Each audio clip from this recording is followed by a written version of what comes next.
قدم نصيحة من قلبه فوصلت إلى الملايين. شاب أثر في المجتمع السعودي إثر إصابته بمرض السرطان بسبب التدخين. هي نصيحة لكل مدخن ما يزال في بر الأمان، فشاهدوا.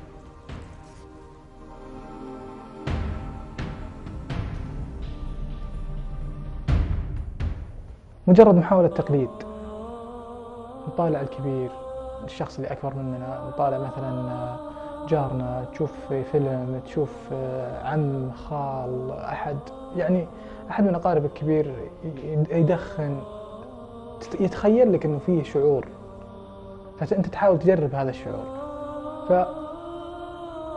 فكلمة لكل المدخنين: انتبه، صدقني وتأكد إنه لما تطيح ما راح أنت تتألم فقط، في ناس كثير راح تتألم حواليك.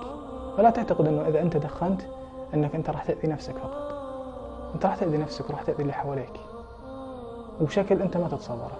نومك يختلف، مزاجك يختلف، جلستك مع الناس وأخذك وكلامك وأسلوبك وتعاملك مع العالم كلها تختلف، كلها بسبب التدخين. وفي الأخير هذاني أنا شباب وكنت آكل بصل وثوم وجرجير وأحاول أني أكون رياضي قد ما أقدر وأمشي وأتحرك وفي الآخر وقعت. فلا تعتقد أبدا أبدا أنه أنت لما تدخن بتقدر تفك نفسك من الآثار الجانبية حقت الدخان إلا بطريقة واحدة: أنك تترك الدخان.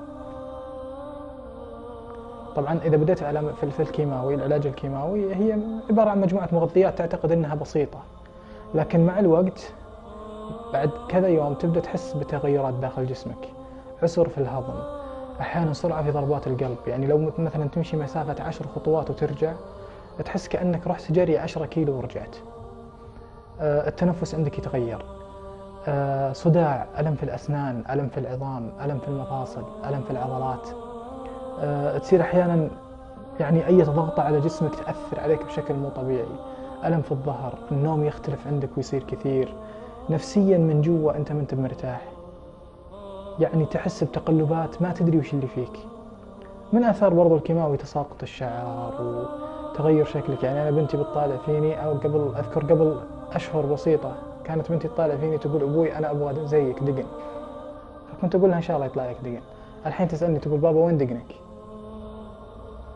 إذا كانت السيجارة هذه فيها من الأسفلت، فيها مادة التار، وتدخنها أنت أكثر صلابة من الأسفلت، ما تتوقع في يوم من الأيام أبداً أنه بيضرك. أنا أتحدى لما يكون الأسفلت رطب لسه جديد، أتحدى أحد يجي يشم البخار اللي طالع من الأسفلت، ما تقدر تشمه، لا من حرارة ولا من الأذية اللي راح تلاقيها في الرئة بسبب الدخان هذا اللي طالع. فكيف أنت تروح تدخن؟ وبكل أمانة لما جاني الخبر أكثر ما فكرت فيه عيالي، هم أكثر من فكرت فيه، أكثر من شلت همه. والله العظيم ما نزلت دمعتي إلا يوم فكرت في عيالي. إذا شفت مدخن أتحسر عليه، لأنه هو قاعد يستمتع وفي نفس الوقت في شيء مخبى له ما يدري وش هو. الشيء المخبى هذا أنا شفته الآن. أكذب عليك إذا كنت أقول لك إني وين أستمتع، لكن نسمع الناس تقول تراه متعة زائفة، تراه مدري إيش. الكلام اللي أنا أقوله الحين هذا كنت أسمع من قبل وكنت أضحك داخليا، كنت من جوا أضحك، أقول لو يعرف غير المدخن وش فيه لذة في التدخين كان دخن. الحين بانت الحقائق فعلا. المراهقين أنا أقول لهم: عمر التدخين ما كان رجولة، عمر التدخين ما طلع لك شنب زيادة. أنا التدخين طيح شنبي وطيح دقني. بعد ما تخلص السيجارة فك القطنة والحسها إذا تقدر، فك القطنة حقت السيجارة والحسها إذا تقدر. اللي في القطنة ترى كله دخل داخلك، اللي في القطنة كله دخل داخلك، فهل أنت متقبل أو لا؟ وترى السيجارة هذه من ثمك طلعت أنت يا مدخن، أنت اللي دخنتها. ما أبغاك تروح تاخذ سيجارة، أي سيجارة أخذتها ثاني، أبيك نفس السيجارة اللي خلصتها أنت، فك الجمرة وارميها، تمام؟ اقطع الجمرة وارميها وفك القطنة يا سيدي، لا تلحسها، شمها بس،